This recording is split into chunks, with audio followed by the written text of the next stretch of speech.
Assalamualaikum warahmatullahi wabarakatuh.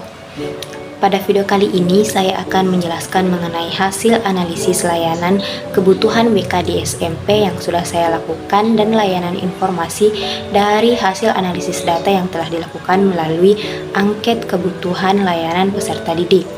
Nah, video ini dibuat untuk memenuhi tugas dari mata kuliah Manajemen Evaluasi BK. Tapi sebelum itu, izinkan saya memperkenalkan diri terlebih dahulu. Perkenalkan, saya Nanda Aulia Sahraini dengan NIM 210404502054, kelas C, dari jurusan Psikologi Pendidikan dan Bimbingan, Program Studi Bimbingan dan Konseling, Fakultas Ilmu Pendidikan Universitas Negeri Makassar. Pembagian angket ini telah saya berikan kepada siswa-siswi kelas 7C dan kelas 8A SMP Negeri 3 Camba dan telah ditanggapi oleh 36 responden. Nah, di dalam angket tersebut berisi beberapa poin-poin pertanyaan mengenai bidang belajar, bidang pribadi, bidang sosial, dan bidang karir. Nah, pada angket tersebut terdiri 8 pertanyaan mengenai bidang pribadi. Nah, pada bidang pribadi tersebut ada di poin pertama ada 33 orang siswi yang menjawab ya dan 3 orang yang menjawab tidak. Dan di poin pertanyaan kedua ada 30 orang yang menjawab ya dan 6 orang yang menjawab tidak. Poin pertanyaan ketiga, ada 28 orang yang menjawab ya dan 8 orang yang menjawab tidak. Di poin pertanyaan keempat, ada 31 orang yang menjawab ya dan 5 orang yang menjawab tidak. Di poin pertanyaan 5, ada 26 orang yang menjawab ya dan 10 orang yang menjawab tidak. Di poin pertanyaan 6, ada 34 orang yang menjawab ya dan 2 orang yang menjawab tidak. Di poin pertanyaan 7, ada 29 orang yang menjawab ya dan 7 orang yang menjawab tidak. Dan di poin pertanyaan terakhir yaitu ada 22 orang yang menjawab ya dan 14 orang yang menjawab tidak. Maka dari kesimpulan tersebut ada sekitar 81% siswa yang menjawab ya pada bidang pribadi dan ada sekitar 90% siswa yang menjawab tidak. Nah, pada bidang belajar juga terdiri sebanyak 8 poin pertanyaan. Di poin pertanyaan yang pertama itu ada sekitar 26 orang siswa yang menjawab ya dan 10 orang yang menjawab tidak. Di poin pertanyaan kedua ada 21 orang yang menjawab ya dan 15 orang yang menjawab tidak. Di poin pertanyaan ketiga ada 19 orang yang menjawab ya dan 17 orang menjawab tidak. Di poin pertanyaan keempat ada 21 orang menjawab ya dan 15 orang menjawab tidak. Poin pertanyaan kelima, ada 32 orang menjawab ya dan 4 orang menjawab tidak. Poin pertanyaan keenam, ada 11 orang menjawab ya dan 25 orang menjawab tidak. Pada pertanyaan ketujuh, ada 3 orang menjawab ya dan 33 orang menjawab tidak. Dan poin pertanyaan yang terakhir, ada 25 orang yang menjawab ya dan 11 orang menjawab tidak. Maka dari hasil tersebut kita peroleh sekitar ada 55% siswa yang menjawab ya dan 45% siswa yang menjawab tidak. Pada bidang sosial terdiri dari 8 pertanyaan. Nah, pada pertanyaan pertama ada 13 orang yang menjawab ya dan 23 orang yang menjawab tidak. Pada poin pertanyaan kedua ada 16 yang menjawab ya dan 20 orang yang menjawab tidak. Pertanyaan ketiga ada 27 orang menjawab ya dan 9 orang menjawab tidak. Pada pertanyaan keempat ada 22 orang menjawab ya dan 14 orang menjawab tidak. Pertanyaan kelima ada 9 orang menjawab ya dan 27 orang menjawab tidak. Pada pertanyaan keenam ada 15 orang yang menjawab ya dan 21 orang menjawab tidak. Pada pertanyaan ketujuh ada 26 orang menjawab ya dan 10 orang menjawab tidak. Dan pada pertanyaan terakhir ada 6 orang yang menjawab ya dan 30 orang menjawab tidak. Maka dapat disimpulkan bahwa pada bidang sosial ini terdapat 47% siswa yang menjawab ya dan 53% yang menjawab tidak. Pada bidang karir terdapat juga ada 8 poin pertanyaan. Pada pertanyaan pertama ada 7 siswa yang menjawab ya dan 29 yang menjawab tidak. Pertanyaan kedua ada 18 siswa yang menjawab ya dan 18 yang menjawab tidak. Pada pertanyaan ketiga ada 32 siswa yang menjawab ya dan 4 siswa yang menjawab tidak. Pada pertanyaan keempat ada 19 siswa yang menjawab ya dan 17 siswa yang menjawab tidak. Pertanyaan kelima ada 25 siswa yang menjawab ya dan 11 siswa yang menjawab tidak. Pada pertanyaan keenam ada 34 siswa yang menjawab ya dan 2 siswa yang menjawab tidak. Pada pertanyaan ketujuh ada 25 siswa yang menjawab ya dan 11 siswa yang menjawab tidak. Dan pada pertanyaan terakhir ada 22 siswa yang menjawab ya dan 14 siswa yang menjawab tidak. Maka dapat disimpulkan bahwa pada bidang karir tersebut ada sekitar 37% siswa yang mendapat ya, yang menjawab ya, dan ada 63% yang menjawab tidak. Nah, dari hasil analisis angket yang telah saya lakukan, maka dari keempat bidang tersebut, yaitu bidang pribadi, belajar, sosial, dan karir, maka layanan yang paling dibutuhkan oleh siswa-siswi tersebut yaitu pada bidang pribadi. Maka dari itu saya akan membawakan materi mengenai bidang pribadi. Materi yang ingin saya sampaikan yaitu mengenai kepercayaan diri dan potensi diri. Maka dari itu simaklah video selanjutnya. Topik pertama yang ingin kita bahas yaitu meningkatkan kepercayaan diri. Semua orang tentunya memiliki kemampuannya masing-masing, namun tidak semua orang dapat menyadari hal tersebut, atau beberapa orang bahkan tidak merasa percaya dengan kemampuannya. Tapi kalian tahu nggak sih kalau kepercayaan diri itu bisa dilatih? Yuk simak lebih lanjut tentang kepercayaan diri.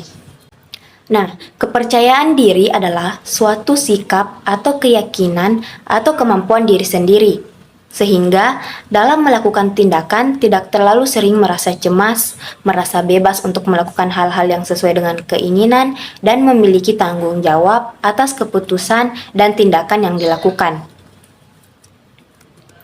Kepercayaan diri juga bisa diartikan sebagai suatu sikap disertai penilaian atas kemampuan diri sendiri yang didasari dari pencapaian yang telah berhasil dilakukan, sehingga memiliki kemampuan lebih dalam menilai kelebihan dan kekurangan diri sendiri. Orang yang percaya diri mampu mendorong dirinya sendiri untuk menjadi pribadi yang lebih baik lagi setiap harinya. Adapun faktor yang mempengaruhi percaya diri.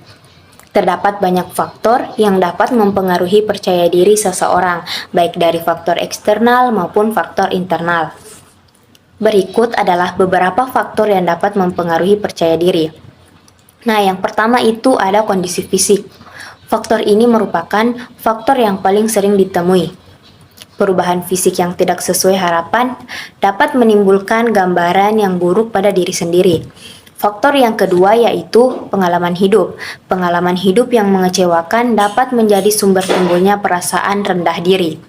Jika individu tidak merasa aman, kurang perhatian, dan kasih sayang, individu tersebut juga akan merasa tidak percaya diri. Dan yang ketiga yaitu lingkungan keluarga. Keluarga dan pola asuh merupakan hal paling penting dalam pembentukan karakter hingga rasa percaya diri pada seseorang. Orang tua yang menunjukkan perhatian, penerimaan, cinta dan kasih sayang, serta kedekatan emosional yang tulus dengan anak akan membangkitkan rasa percaya diri pada anak tersebut. Manfaat memiliki rasa percaya diri. Memiliki rasa percaya diri sangat penting karena dapat mengurangi rasa takut, khususnya saat melakukan interaksi sosial. Nah, beberapa manfaat yang dapat diperoleh ketika kita percaya diri yaitu yang pertama, tidak takut menghadapi tantangan. Percaya diri dapat membuat kita selalu berpikir positif dan tenang ketika menghadapi tantangan, karena kita merasa mampu dan percaya bahwa dapat melewati tantangan tersebut. Yang kedua, dapat menerima kekurangan. Dengan memiliki percaya diri, kita dapat menerima kekurangan yang ada dalam diri kita dan memaksimalkan kelebihan yang kita miliki. Kita dapat menggunakan kelebihan tersebut untuk mencapai tujuan kita. Manfaat yang ketiga, membuat hidup lebih menyenangkan. Memiliki rasa percaya diri dapat membuat hidup menjadi lebih jauh positif. Hal ini dikarenakan rasa percaya diri mengajarkan untuk tidak perlu membandingkan diri kita dengan orang lain. Pada penjelasan sebelumnya, percaya diri memiliki banyak manfaat. Namun, hal tersebut tidak timbul begitu saja. Percaya diri juga merupakan hal yang dapat dilatih. Berikut terdapat beberapa cara yang dapat dilakukan untuk meningkatkan percaya diri. Yang pertama, lakukan afirmasi diri. Afirmasi diri adalah kata-kata motivasi yang Anda berikan untuk diri Anda sendiri. Saat Anda merasa tidak mampu mengerjakan sesuatu, lakukan introspeksi untuk mencari tahu mengapa perasaan itu muncul. Kemudian, katakan kepada diri Anda bahwa Anda bisa. Anda juga bisa meminta bantuan supaya dalam mengerjakan sesuatu menjadi lebih mudah. Jangan malu atau segan, karena proses belajar merupakan sesuatu yang akan jauh lebih cepat jika Anda memiliki mentor atau orang lain yang bisa dengan senang hati membantu Anda. Nah, yang kedua, pahami cara membandingkan diri yang benar. Membandingkan diri orang lain atau suatu keadaan tidak selamanya berdampak negatif. Jika Anda membandingkan diri dengan pencapaian orang lain, lantas timbul keyakinan pada diri Anda bahwa Anda bisa menjadi seperti itu. Maka, perbandingan yang seperti inilah yang diharapkan.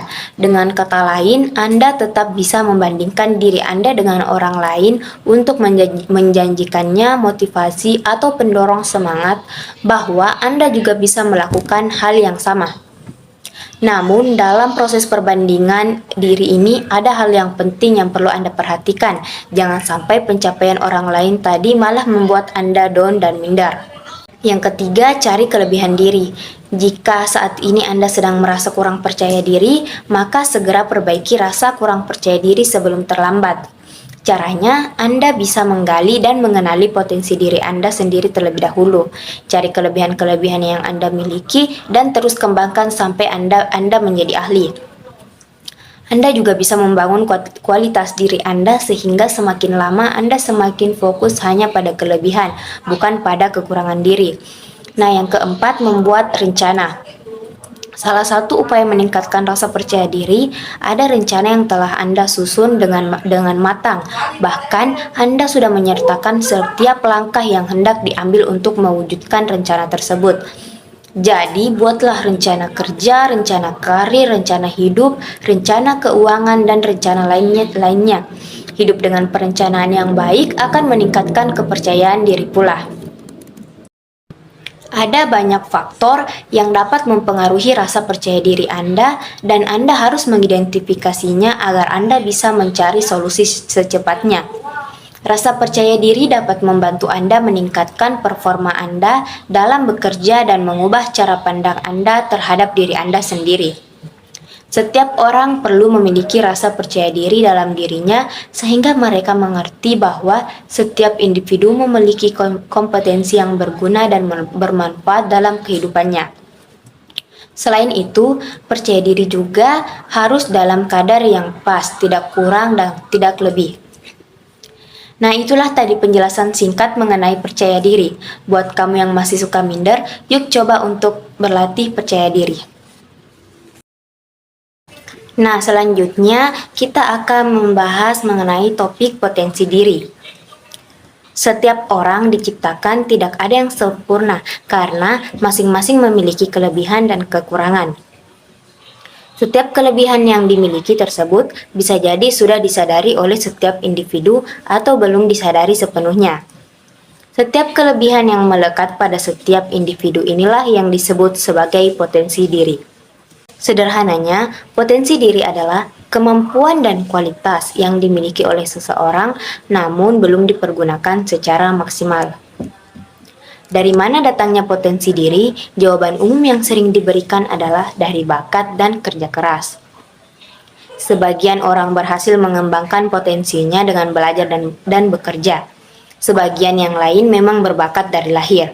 Contohnya, berbicara di depan umum atau di depan layar adalah kemampuan yang tidak dimiliki oleh setiap orang. Sebagian orang memiliki potensi itu, sebagian juga tidak.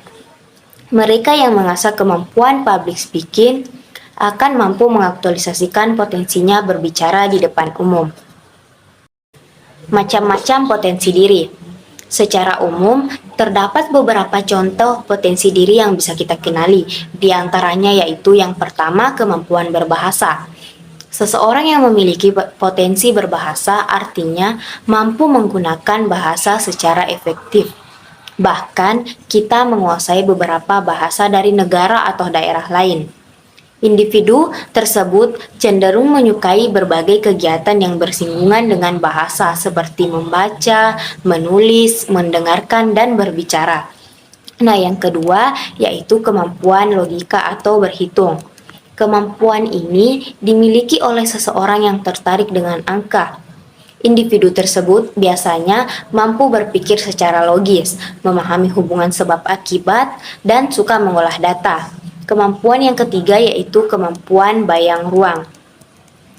Potensi ini dapat membantu orang untuk lebih peka terhadap ruang spesial. Artinya, seseorang yang memiliki kemampuan bayang ruang dapat lebih mudah memahami bentuk, memperkirakan ukuran dan jarak, membaca peta, dan menentukan arah. Yang keempat, kemampuan olah tubuh. Potensi diri ini berhubungan dengan kegiatan fisik yang mendorong seseorang untuk mengoptimalkan gerakan tubuhnya. Selain atlet, penari profesional juga mempunyai kemampuan yang baik pada olah tubuhnya. Nah, yang kelima yaitu kemampuan bermusik. Seseorang yang memiliki kemampuan bermusik dapat dengan mudah mengenali nada, ritme, dan melodi. Kemampuan bermusik ini dapat mendorong individu untuk berkreasi dan menciptakan sebuah karya dalam bidang musik. Yang keenam, kemampuan interpersonal. Interpersonal merupakan potensi untuk menjalin hubungan atau berinteraksi dengan orang lain. Individu dengan kemampuan ini dapat dengan mudah untuk mengeluarkan pendapatnya, bahkan meyakinkan orang lain dengan gagasan yang dimilikinya. Yang ketujuh yaitu kemampuan intrapersonal. Intrapersonal merupakan kemampuan untuk bisa merefleksikan atau memahami diri sendiri. Umumnya, seseorang yang memiliki potensi intrapersonal yang baik dapat mengatur emosi, mandiri, dan tidak mudah dipengaruhi oleh orang lain. Yang kedelapan, kemampuan naturalis. Kemampuan ini menunjukkan kekuatan seseorang yang bisa dengan baik berinteraksi dengan alam. Artinya, seseorang tersebut akan lebih peka dan memahami perubahan yang terjadi pada alam sekitar. Individu ini juga cenderung suka dengan tanaman serta binatang. Kemampuan yang kesembilan yaitu kemampuan spiritual.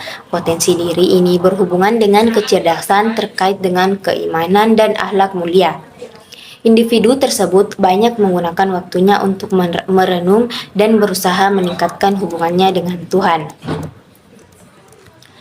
Pada dasarnya, terdapat banyak potensi diri yang sifatnya positif di dalam diri yang bisa terus dikembangkan.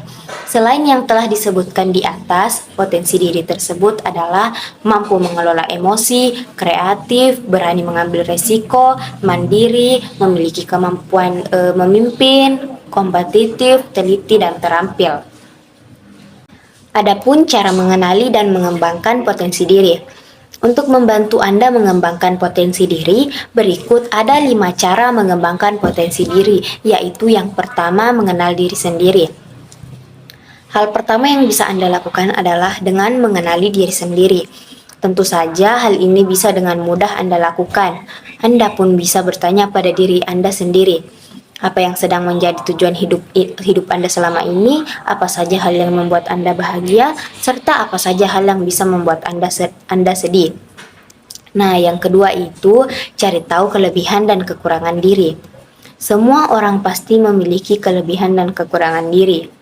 Dalam menggali potensi diri, penting sekali untuk mengetahui keduanya agar mempermudah untuk mencapai tujuan dan mempersiapkan diri jika ada masalah yang nantinya akan terjadi dan Anda bisa mengatasinya dengan baik. Untuk menghadapi kekurangan, cobalah untuk menyadari kekurangan dan berusahalah untuk memperbaikinya. Nah, yang ketiga yaitu open-minded terhadap saran dan kritik. Saat sedang berusaha untuk mengembangkan potensi diri, Anda harus bersikap terbuka dan menerima saran dan kritikan dari orang lain. Anggap saja saran dan kritik tersebut sebagai hal positif yang akan berguna bagi masa depan Anda. Namun begitu, Anda juga perlu memilih kritikan yang datang. Jika saran dan kritikan cukup membangun, jadikan saja sebagai bahan untuk introspeksi diri. Namun, jika kritikan tersebut hanya membuat potensi diri tidak berkembang, maka sebaiknya tak perlu Anda pikirkan. Hindari merasa benar sendiri. Terimalah semua kritikan yang masuk dalam diri Anda dan hadapilah dengan sikap yang baik. Yang keempat yaitu tidak takut mencoba hal baru. Cara mengembangkan potensi diri selanjutnya adalah mencoba hal baru yang dijumpai. Singkirkan rasa takut gagal saat mencoba hal baru yang belum pernah Anda pelajari.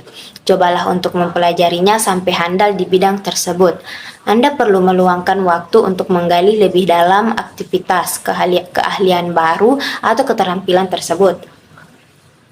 Dengan mencoba hal baru juga bisa mendorong diri sendiri untuk keluar dari zona nyaman, dan siapa tahu Anda bisa menemukan bakat tersembunyi dalam diri Anda. Yang kelima yaitu terapkan kebiasaan baik. Menggali potensi diri juga bisa dengan membangun kebiasaan baik. Setiap kebiasaan baik yang dilakukan dalam keseharian bisa membuat Anda terus berkembang ke arah yang lebih maju. Namun perlu diingat, membangun kebiasaan baik memerlukan waktu dan pengulangan yang konsisten. Nah, semoga cara mengembangkan potensi diri di atas bisa membantu Anda menjadi orang yang lebih maju lagi dan mempermudah Anda mewujudkan mimpi. Selain mengembangkan potensi diri, Anda juga perlu melindungi diri dengan asuransi dari berbagai kemungkinan yang terjadi. Nah, itulah tadi materi layanan mengenai meningkatkan kepercayaan diri dan potensi diri. Sekian dari saya ucapkan banyak terima kasih. Wassalamualaikum warahmatullahi wabarakatuh.